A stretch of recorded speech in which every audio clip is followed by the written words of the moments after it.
ஹைப்ப create பண்ணதே அந்த 18 year old தான். ஆனா அந்த 18 இயர் ஓல்டு வந்துட்டு ஒரு என்டையர் டீம ராட்டில் பண்ணிருக்குன்னு நினைக்கிறேன். வந்து கேமுக்கு முன்னாடி பெல்லிங்கம் vs பெட்ரின்னு பேசிக்கிட்டு இருந்தோம். Bellingham had monstrous game. அதாவது கோல் ஒண்ணு, ரெண்டாவது கோல் ஃப்ரீயா நிக்கிறான்டா. பால் வந்துருச்சு, உள்ள தட்டி விட்டா போதும் அப்படின்னு ஃப்ரீயா நிக்கிறான். ஃபர்ஸ்ட் கோலுக்கான பாஸ் எல்லா பொசிஷனும் ஆடுறான்டா. வந்துட்டு ஒரு பிளேயர் கிளம்பிட்டு போயிடுச்சுன்னா அப்ப ரியல் மேட்டும் சொல்லலாம். க்ரூஸ் போயிட்ட அப்புறம் எங்களால ஆட முடியல, மாட்ரிச் போயிட்டாரு, இந்த சீசன் எங்களால ஆட முடியாது, பென்சமா இல்ல, எங்களால ஸ்ட்ரைக்கர் இல்லாம அப்படின்னு ஒருத்தர் ஒரு கதையை சொல்லலாம்.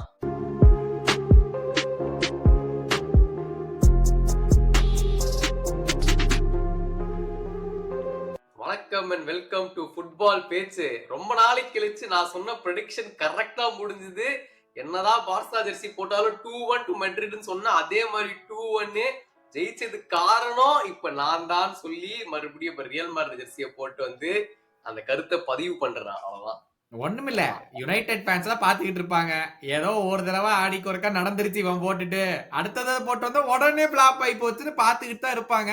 பாக்குறவங்க முடிவு பண்ணிட்டு போறாங்கப்பா. நான் ஏதோ சொல்லிக்க விரும்பல. ஆலிகால நான் சொன்ன ப்ரெடிக்ஷன் கரெக்ட் ஆகுது. இங்க நான் ஜெர்சி பிரீமியர் லீக்ல யுனைடெட் ஜெர்சி போல ஜெயிக்கிறாங்க. சோ 2 பாயிண்ட் நோட் பண்ணிக்கோங்க. முக்கியமான விஷயம் இன்னொன்னு என்னன்னா, 2 பேரும் மெட்ரிட் தான் வின்னு சொல்லி அது 2 பேரும் சொல்லி ஒர்க் அவுட் ஆகி போச்சு. என்னடா இது அப்படிங்கிற ஒரு கேள்விக்குறி நமக்கு வருது பட்சத்துல இந்த கேம் வந்து ஃபர்ஸ்ட் கேமுக்குள்ள போறதுக்கு முன்னாடி அந்த ஹைப்புக்கு ஏத்த மாதிரி கேம் இருந்துச்சாடா? அந்த ஹைப்ப கிரியேட் பண்ணதே அந்த 18 இயர் ஓல்ட் தான். ஆனா அந்த 18 இயர் ஓல்டு வந்துட்டு ஒரு என்டையர் டீம ராட்டில் பண்ணிருக்குன்னு நினைக்கிறேன். இந்த 18 இயர் ஓல்டு திட்டுறதா இல்லனா இந்த 30 சம்திங் இயர் ஓல்டு வந்து ராட்டில் ஆனவனத்தை வந்து என்னன்னா நீ இதுக்கெல்லாம் டென்ஷன் ஆகுன்னு சொல்றதா எனக்கு தெரியல. 2 பேர் பக்கத்துலயும் ஒரு பிரச்சனை இருக்குது. ஆனா ஒரு சின்ன பையனை பார்த்து ஏன்டா டென்ஷன் ஆகுறதா எனக்கு. நீ வா, நீ இருக்கு. ஏன்னா நான் வந்து இன்ஸ்டாகிராம்ல நம்ம மக்களை கேட்டிருந்தேன், இப்படிதான் இந்த ஒரு போல போட்டு. சோ மறக்காம நம்மள வந்து இன்ஸ்டாகிராம், ட்விட்டர்ல எல்லாம் ஃபாலோ பண்ணுங்க மக்களே. அங்கதான் அந்த போல போட்டு கேட்டிருந்தா அதுக்கு கடைசியில நாங்க 2 பேரும் வரோம். பட் இந்த கேம் என்னைய பொறுத்த வரைக்கும் அந்த ஹைப்புக்கு இருந்த மாதிரி தெரியல. நம்ம சொல்லியிருந்தோம்ல பிரிவியூல 21 கோலோ 28 கோலோ. Ref saved Barcelona from an embarrassing defeat அப்படின்றாங்க. அது அத பத்தி கருத்துக்கள். ஏன் 3-4 ஆஃப் சைட், 3-4 இல்ல ஒரு 2-3 ஆஃப் சைட் கோல தடுத்து நிறுத்தியாச்சு. அதுக்கு ரெஃப் கரெக்ட்டா பண்ணிருக்கான். என்னது கரெக்ட்டா தான் பண்ணிருக்கான் இல்ல சொல்றேன். அதுக்கு அப்புறமா அந்த வினிஷியஸ் பெனல்ட்டியே குடுக்கல. ஐ மீன் அது பெனல்ட்டினோ இல்ல, ஏதோ ஒன்னு போயிடுச்சு. ஆனா ரெஃப்ரி வந்து என்ன கம்ப்ளைண்டோட அடிக்கடி மெட்ரிடுக்கு ரெஃப்ரி ஹெல்ப் பண்றேன்னு சொல்லுவாங்க. இந்த கேம்ல அப்படி இல்ல, காப்பாத்திட்டாங்க பார்சலோனாவை. நான் கேக்குறேன், அந்த டிசிஷன் வச்சு நம்ம ஸ்டார்ட் பண்ணலாம். எனக்கு வந்து இந்த கேம் வந்து நான் உன ஏன் ஹைப் இருந்துச்சான்னு கேட்டேன்னா, என்னை பொறுத்த வரைக்கும் நிறைய கோல் எதிர்பார்த்தனால இந்த கேம்ல பெருசா ஒன்னும் ஹைப் இருந்த மாதிரி எனக்கு ஒரு ஃபீலிங்கே இல்ல. என்னடா அது இவ்வளவு ஸ்லோவா போகுது இந்த கேம் அப்படிங்கிற மாதிரி தான் எனக்கு யோசனையா இருந்துச்சு. ஃபர்ஸ்ட் நான் அந்த பெனல்ட்டி வச்சே ஸ்டார்ட் பண்றேன். அது நீ பார்த்த மல்டிபிள் ரீப்ளேஸ் எல்லாருமே பார்த்திருப்பாங்க. உன்னோட ஒப்பீனியன் என்ன, பெனல்ட்டியா இல்லையா? பேக் ஆங்கிள் இருந்து பாக்குறப்ப யமால் தான் ஃபர்ஸ்ட் பால் எடுத்துட்டார் மாதிரி தெரிஞ்சது. அதுக்கப்புறம் தான் வினிஷியஸ் கிக் பண்ணாரு. அதனால எனக்கு தெரிஞ்சு என்ன பொறுத்த வரைக்கும் அது பெனால்டி கிடையாதுடா, கரெக்ட் டிசிஷன். ஏய், அவன் பால எடுக்கவே இல்லடா யமாலு. அவன் பால தொடவே கிடையாது. அவன் வந்து பாலுக்கும் வினிசியஸுக்கும் நடுவுல போயிட்டான். கரெக்ட். அப்ப பால் பக்கத்துல இருக்கிற கால் வந்து யமால் தான். கரெக்டா? ஓ, அப்போ பால தொடாமையே இருந்தாலும் கண்ட்ரோல் இருக்கு. நம்ம புரிஞ்சுக்கணுமா? பால் பக்கத்துல கால் யாருக்கு இருக்குது இப்ப? ஓஹோ, அப்ப கண்ட்ரோல் இருக்கிறது தேவையில்ல. அதாவது அங்க வந்து யமால் இல்லைன்னா இப்ப யாரு கரெக்ட் அவ்வளவுதான் நான் கேக்குறேன். பாலுக்கு இனிமேல் யாரு பக்கத்துல இருக்கிறாங்கன்னு வேற பாக்கணுமா? ஓ சரி, ரைட். அப்படி நீ அங்கிருந்து வர. அப்போ நாம வந்து ப்ரிவியூல சொன்ன மாதிரியே ஓகே, அது வந்து நடந்து முடிஞ்சு, அந்த பெனல்டி இன்சிடென்ட் நடந்து முடிஞ்சு. பார்சலோனாவோட ஹைலைன் இதை நான் வந்து ப்ரிவியூல மல்டிபிள் டைம் சொன்னோம். இதைத்தான் ரியல் மேட்ரிட் டார்கெட் பண்ண போறாங்கன்ட்டு. அழகா எம்பாப்பே செம்மையா உள்ள ஓடினா. ஜூட் பெல்லிங்கம் ஒரே பாஸ்ல 4 பிளேயரை கேம் விட்டு வெளியே எடுத்துட்டு செம்ம த்ரூ பால் போட்டான் Mbappe. finished it to make it 1-0. என்ன சொல்ற நீ இந்த ஹைலைன் பத்தி? முன்னாடியே ஒரு கோல் அடிச்சாரு, ஒரு வேர்ல்ட் கிளாஸ் கோல். கூலர் வந்து வின் பண்ணி கொடுத்த பால் எல்லாம் ஆஃப் சைட் வந்துருச்சு. அது என்ன சொல்றேன்னா, அது முன்னாடில இருந்தே வந்துட்டு ஆரம்பிச்சிருச்சு மேலந்தானெல்லாம். எவ்வளவு நாள் தான் தாக்கு பிடிக்க முடியும்னு ட்ரை பண்ணிட்டு இருந்தாங்க. நானும் பாத்துட்டு இருந்தேன். பட் அவ்வளவு நேரம்லாம் இல்ல, ரொம்ப நேரம் அவங்களால ஹோல்ட் பண்ண முடியல.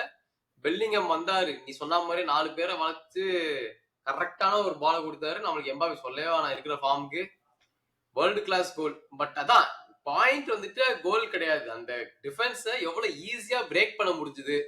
அவங்க எங்க ஆஃப்லைன்ல பக்கத்துல இருந்து அந்த பாஸ் குடுக்குறாரு. சோ அந்த அளவுக்கு ஈஸியா பிரேக் பண்ண முடிஞ்சது. இது பார்சலோனா ஃபேன்ஸ் எல்லாரும் என்னங்கிறாங்க, அந்த இனிகோ மார்டினஸ் போனதுதான் காரணம். அவன் தான் வந்து லீடரா இருந்தான் அந்த ஒரு ஆஃப் சைட் ட்ராப் விளையாடுறதுக்கு அப்படின்னு.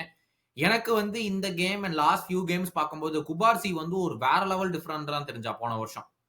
அவனோட ஏஜுக்கு அவனோட மெச்சூரிட்டிக்கு பயங்கரமான டிஃபெண்டரா தெரிஞ்சான். பட் இப்போ வந்து அந்த ஒரு சாலிடான ஒரு பார்ட்னர் இல்லாதனால குபார்சியே ஒரு நல்ல டிஃபெண்டர் மாதிரி தெரியல. மேபி அந்த பார்ட்னர்ஷிப்பா சூப்பரா ஒர்க் அவுட் ஆயிருச்சுன்னு நினைக்கிற போன சீசன். பட் இந்த சீசன் வந்து மேனேஜ்மெண்டோட தப்பு. ரெண்டாவது வந்துட்டு ஒரு பிளேயர் கிளம்பிட்டு போயிடுச்சுன்னா அப்ப ரியல் மேட்ரும் சொல்லலாம். க்ரூஸ் போயிட்ட அப்புறம் எங்களால ஆட முடியல. மாட்ரிச் போயிட்டாரு, இந்த சீசன் எங்களால ஆட முடியாது. பென்சமா இல்ல, எங்களால ஸ்ட்ரைக்கர் இல்லாம ஆட ஒருத்தர் ஒரு கதையை சொல்லலாம். அடாப்ட் பண்றதுதான் பெரிய டீமுக்கு ஒரு அழகு. அது வந்து காரணமே சொல்லக்கூடாதுன்னு நான் சொல்றேன். இல்ல காரணம் சொல்றதுக்காக இல்ல. ஐ திங்க் ஹான்சி ஃபிளிக் வந்து மேபி எல்லாரும் கண்டுபிடிச்சிட்டாங்களா என்னன்னு தெரியல. கொஞ்சம் டீப்பா இருந்து ஓடணும்னா போதும், இவங்க இந்த ஹைலைனை வந்து ஈஸியா பீட் பண்ணிடலான்ட்டு. It was very well known Mbappe தான் பண்ண போறான், அவங்களோட ஹைலைன் நடுவில் நின்று ஓட போறாங்கிறது எல்லாம் தெளிவா தெரிஞ்சும் ஆப்போசிஷன் மிட்ஃபீல்டருக்கு நீ ஏகப்பட்ட ஸ்பேஸ் கொடுக்குற. ஆனா மறுபடியும் நாங்க ப்ரிவியூல சொன்ன மாதிரி பார்சலோனா மிட்ஃபீல்ட பிரஸ் பண்ணா பார்சலோனா கேம்லயே இல்லடா அப்படின்னு சொல்லியிருந்தோம் எல்லாம் தெளிவா. ஆனா நான் என்ன நினைச்சேன், நம்ம பெட்ரி எல்லாம் பிரஸ் பண்ண மாட்டானுங்க, ஏன்னா பெட்ரி எப்படி இருந்தாலும் வெளியே வந்துடும் நினைச்சேன். அவனை விடலையே. பெட்ரிக்கு பால் வந்தாலும் நாங்க பிரஸ் பண்ணுவோம்டான்னு சொல்லிட்டு 2 செகண்ட்ல பால் எடுத்துட்டானுங்க. பெட்ரிட்ட பால் வந்தா எதையுமே பண்ண விடல அவனை. ஆமா. சோ அது டீடைலா பார்க்கணும்னா first half and second half தனியாவே எடுத்து பார்ப்போம். First half Madrid total domination, ஃபுல்லா எக்கச்சக்கமான ஷாட். வினிஷியஸ்லாம் பறக்குறாரு, எங்களெல்லாம் பிடிக்கவே முடியாது. லெஃப்ட்ல வந்து ட்ரிப்ளிங் ஸ்கில்ஸ் என்ன வேற லெவல் ஃபார்ம்ல இருந்தாரா உண்மையிலேயே. எக்கச்சக்கமான கிராஸ். அந்த செகண்ட் கோல் வரதுக்கு முன்னாடி அது கிரியேட் பண்றதுக்கான ஒரு முக்கியமான காரணமா இருந்ததும் வினிஷியஸ் தான். பட் ஓவராலா ஒரு கேம் பிளே லெஃப்ட்ல வந்து ஃபேபுலஸ், ஃபண்டாபுலஸ் எல்லாமே சொல்லலாம். Madrid full domination. செகண்ட் ஹாஃப்ல தான் ஓரளவுக்கு பார்சலோனா வந்து கேம்குள்ள வந்து கண்ட்ரோல் பண்ண ஆரம்பிக்கிறாங்க. ஆனா அப்பயுமே வந்துட்டு நீ சொன்ன பாயிண்ட் தான், எல்லாம் லோடு பண்ணி மிடில் எடுத்துன்னு வந்துடுறாங்க. மிடில்ல செம்ம காம்பாக்டா இருக்காங்க. ஷூமேனி ஜாயின் பண்றது டிஃபென்ஸ்ல, மத்தவங்க யூசன் நல்ல பெர்ஃபார்மன்ஸ், எல்லாருமே வந்து பக்கத்துல வந்தாலே பால பிடிக்கிறது. சோ வந்து இவ்வளவு ஹை பிரஷர் மெட்ரிட் கொடுத்ததுக்கு அவங்களோட பாராட்டுகள். உன்னோட வியூ ஃப்ரம் பார்சலோனா சைடுல என்ன வேற என்ன பண்ணிருக்கணும்?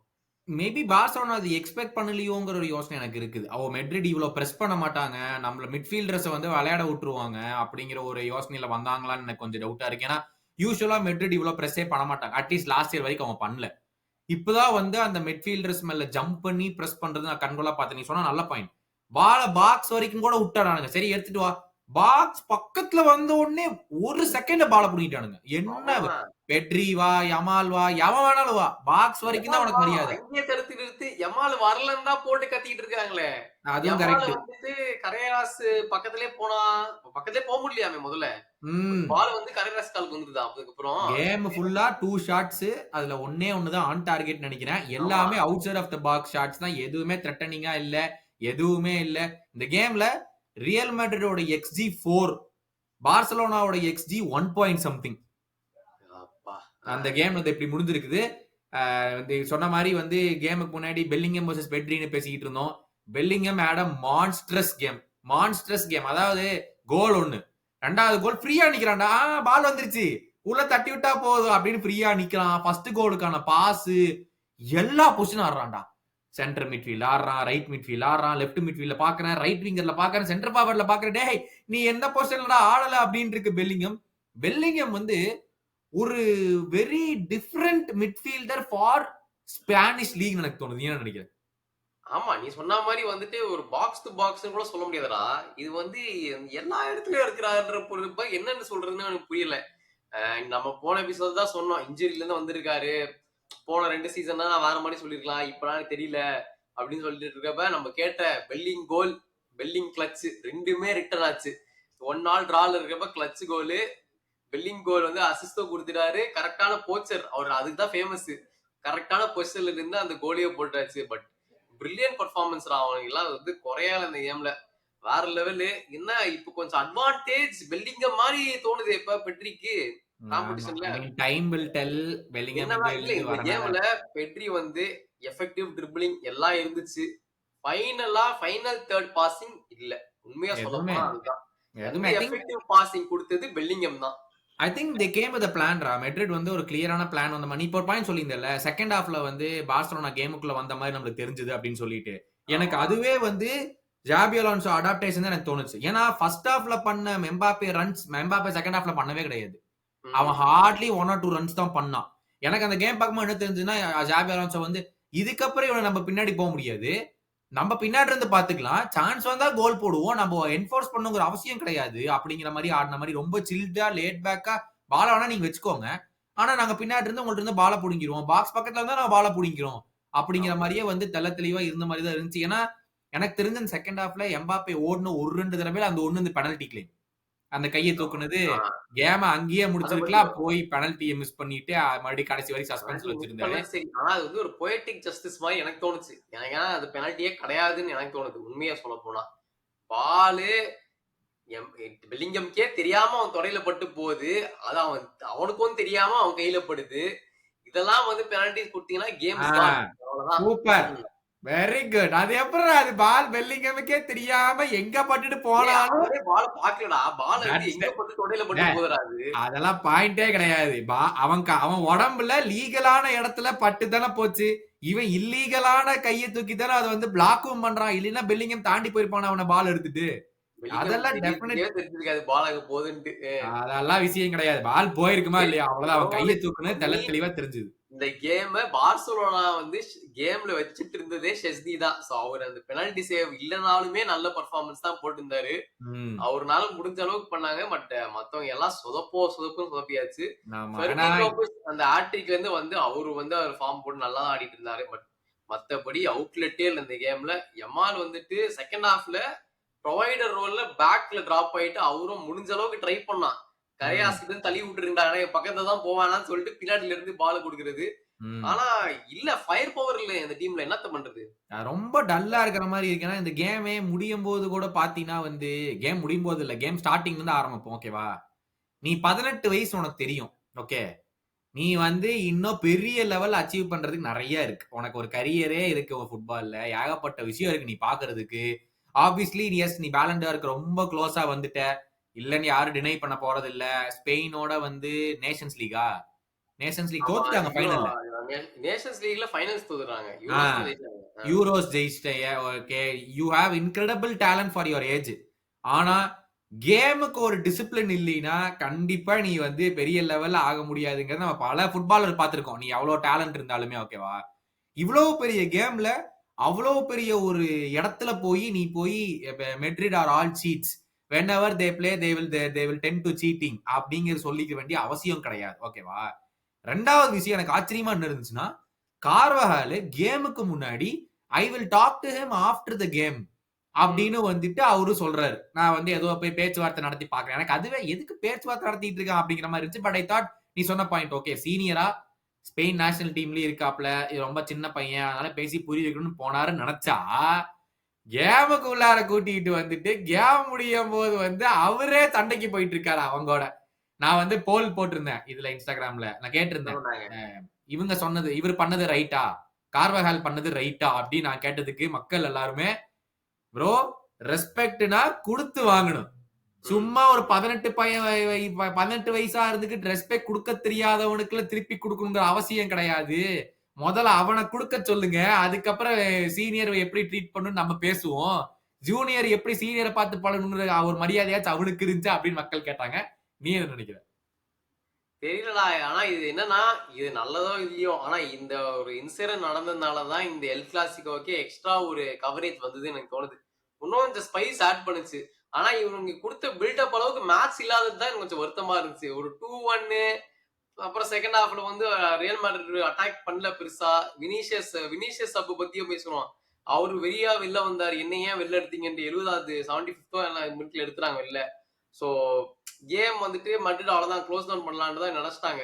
சோ கேம் எக்ஸைட்டிங்கா இல்ல, இந்த இன்சிடென்ட் வந்துட்டு ஒரு இது குடுத்துச்சு, ஒரு ஸ்பார்க் குடுத்துச்சு. பட் ஸ்டில் கேம் அந்த லெவலுக்கு இன்னும் இல்லன்னு தான் தோணுது. பார்சலோனா டர்ன் அப் ஆவே இல்லடா நீங்க சொன்ன மாதிரி. அவங்க அந்த கேமுக்கு ஒரு ஃபயரோட வந்த மாதிரி நம்மளுக்கு ஸ்டார்டிங்ல இருந்தே தெரியல. அவனோட கேம் பிளேலே எதுவுமே தெரியல. ஆப்வியஸ்லி நீ சொல்லலாம் லெவன்டோஸ்கி இல்ல, ரஃபினியா இல்லன்னு ஆப்வியஸ்லி நம்ம சொல்லலாம். But you have to turn up regardless of எந்த டீம் நீ கொண்டு வந்தாலுமே யூ ஹேவ் டு டர்ன் அப்டா. போன பேசிக்கலி சீசன் நம்ம இதான் நினைச்சிட்டு இருந்தோம். ஆன் பேப்பர் பார்த்தோம்னா பார்சலோனா டீம் வீக் தான். இதே டீம் தான் அவங்க டீம் இருந்துச்சு. என்ன இப்ப ரஃபினியாக்கு பதில் இப்ப ராஷ்போர்ட் ஆடுறாரு. எனக்கு தெரிஞ்சு ராஷ்போர்ட் நல்ல ஃபார்ம் தான். சோ எனக்கு பெரிய மிஸ் நான் சொல்ல மாட்டேன். லெவாண்டோஸ்கி ஒருத்தர் இல்ல. அவ்வளவுதான். நீ ஆன் பேப்பர் போன வாட்டியும் வீக் டீம் தான் உங்களுக்கு. இந்த வாட்டியும் இப்ப இருக்க டீம் வீக் தான் நான் சொல்லுவேன் ஆன் பேப்பர். ஆனா உங்க கேம் நல்லா ஆடுவீங்க. அன்னைக்கு டர்ன் அப் பண்ணுவீங்க. பட் இந்த வாட்டி நடக்கல அது. அதனாலதான் இந்த வின் நீ சொன்ன மாதிரி பிச்சில் இல்லாத இந்த வின் வந்து ரியல் மேட்ரிடுக்கு வந்து ஹேம்பர் பண்றதுக்காக அந்த வினிசியஸ் ஜூனியர் இன்சிடென்ட் வெளியே போகும்போது நான் கிளம்புறேன், இனிமேல் நான் இருக்க மாட்டேன், என்னைய விட்டுருங்க, நான் கிளம்புறேன் அப்படின்னு கத்திட்டே போனாராமா. டு பி ஆனஸ்ட் அவ சொல்றது உண்மைதான்டா. Is playing really well. இந்த மாதிரி ஒரு பெரிய கேம்ல நீ அவனை வெளியெடுக்க வேண்டிய அவசியமே கிடையாது. இந்த சீசன்ல ஏற்கனவே ஒரு பிரச்சனை வந்துச்சாமா இந்த மாதிரி. ஏதோ ஒரு கூலிங் பிரேக்ல வந்து அவன் வெளியெடுத்ததுக்காக ஜாபி அலான்சோ போய் அவனை வந்து ஏதோ கண்ட்ரோல் பண்ணலாம் ட்ரை பண்ணி அவன் அதுக்கப்புறம் எகிரி என்னமோ பண்ணியிருக்கான். இந்த தடவை வந்துட்டு இன்னைக்கு ரியல் மேட்ரிட் வந்து no we will not fine him, அவனை ஃபைன்லாம் பண்ண மாட்டோம், it is between the coach and the player, they will deal it அப்படின்ட்டு போயிட்டாங்க. பட் எனக்கு யோசனையா தான் இருக்கு, நீ எதுக்கு அவனை தூக்கணும்? நல்லா ஆடிட்டு இருக்கான், சூப்பரா பண்ணிட்டு இருக்கான் அப்படின்னு. அதெல்லாம் ஓகேடா. பட் நோபடி இஸ் பிகர் தென் தி கிளப்ன்றது எல்லாருக்குமே தெரியும். வந்து ஒரு மேனேஜர் கூப்பிடுறாருன்னா அவ்வளவுதான் உட்காரணும். நீ ரொனால்டோ பண்ணாலே எல்லாரும் திட்டுவாங்க. ரொனால்டோ லெவல்ல பண்ணாலே வந்துட்டு இப்பதான் வளர்ந்துட்டு வர ஒரு பையன் இருந்த யார் I don't care over your அப்படி இதெல்லாம் நீங்க பண்ண தேவையே இல்லை. அவங்க சப்ஸ்டியூட் பண்ணிட்டாங்கன்னா அவ்வளவுதான் முடிஞ்சிச்சு. யூ டிட் யுவர் ஜாப், உட்காந்துருங்க அவ்வளவுதான். இந்த ஆன்டிக்ஸ் இந்த கத்துறது இந்த டிராமா எல்லாம் தேவையில்லை. அப்படிப்பட்ட வினிஷியஸ் போன சீசன் டர்ன் அப் பண்ணிருக்க வேண்டியது. அப்ப நான் பண்ண முடியல, அப்புறம் எதுக்கு இவ்வளவு பேச்சு இந்த சீசனுக்கு? Very very true. கடைசியில பெட்ரி ரெட் கார்டோட இந்த கேமும் முடிஞ்சு. ஏற்கனவே பிளிக் டச் லைன்ல இல்ல. இப்ப பெட்ரி வந்து ஐ திங்க் டைரக்ட் ரெட் இல்ல, செகண்ட் எல்லோங்கறனால மேபி ஒன் மேட்ச் தான் மிஸ் பண்ணுவான்னு தான் நினைக்கிறேன். அண்ட் அந்த லூனின் அந்த பேக்கப் கோல் கீப்பர் தான் லூனின், அவனுக்கு ரெட் கார்டு கொடுத்தாங்க கடைசியில வந்து. கர்த்வா ஓடுறான்டா, ரமால பாத்துட்டு யமால் கூப்பிட்டாலாமா come to the dressing room அப்படின்னா, டேய் கர்த்வா இருக்கிற சைஸுக்கு நீ இருக்கிற சைஸுக்கு என்ன தைரியத்துல நான் கூப்பிடுறேன் அப்படின்னு இருந்துச்சு எனக்கு. கர்த்வா ஓடுறான், 2 பேரும் புடிச்சு நிப்பாட்டுறாங்க கர்த்வாவை. அடாப்பாவீங்களா அப்படின்னு இருந்துச்சு. கேம்ல கொஞ்சம் பயரை காட்ட வேண்டியதானடா அப்படிங்கிற மாதிரி இருந்துச்சு எனக்கு. பட் ஐ திங்க் 5 பாயிண்ட் லீட்ரா. என்ன நடக்குது இப்போ? 5 பாயிண்ட் லீட். அதான் நம்ம போன ப்ரிவியூல சொன்ன மாதிரியே ஒரு பயங்கரமான lead. Real Madrid clear advantage. But game இன்னும் சீசன் முடியல, இன்னும் நிறைய மேட்ச் இருக்குது. அத்லட்டிகோ வர இப்ப கொஞ்சம் டிராப் ஆஃப் ஃபார்ம்ல இருக்காங்க. ஸோ மோஸ்ட்லி இவங்க 2 பேருக்கு தான் பட் லாங் சீசன். பட் இப்போதைக்கு அட்வான்டேஜ். ஏன்னா மெட்ரிடோட ஹோம் கேம் கண்டிப்பா இது வந்து டிரா தோத்து போயிருந்தாங்கன்னா செம்ம டிசப்பாயிண்டிங்கா இருந்திருக்கும். அவங்களோட வேலையை கரெக்டா பண்ணி ஜெயிச்சாச்சு. So kudos to Madrid. அவ்வளவுதான். பார்சலோனாக்கு வந்து செகண்ட் சான்ஸ் இருக்குது. I think they need to improve massively. But ஆனா இப்போதைக்கு 5 பாயிண்ட் லீடு லாலிகால. இந்த கேம்ல பெருசா நடக்கிறதுக்கு ஒண்ணுமே கிடையாது. டேய் இவனுங்கெல்லாம் எங்கடா வந்தானுங்க? எங்களை பத்தி எல்லாம் எப்போ பேசுவீங்க? பல வாரமா பல சம்பவம் நடந்திருக்கு. வெயிட்டிங் ரெடியா? டேய் தம்பி கௌதம், அடுத்த வீடியோ உன்னை செய்யறதுக்கே வரோம். பாருடே, அவங்க லவ் பத்தி பேசணும், அவனே பேச மாட்டான். உன்னை கலாய்க்கிறதுக்கு ரெடியா வந்திருக்கான் பாரு. ஏன்னா கலாய்க்கிறனா மட்டும் ஒண்ணு கூடிடுறீங்கடா எல்லாரும். அடுத்த வீடியோல என்னத்தை வச்சிருக்கானுங்கன்னு தெரியலையே.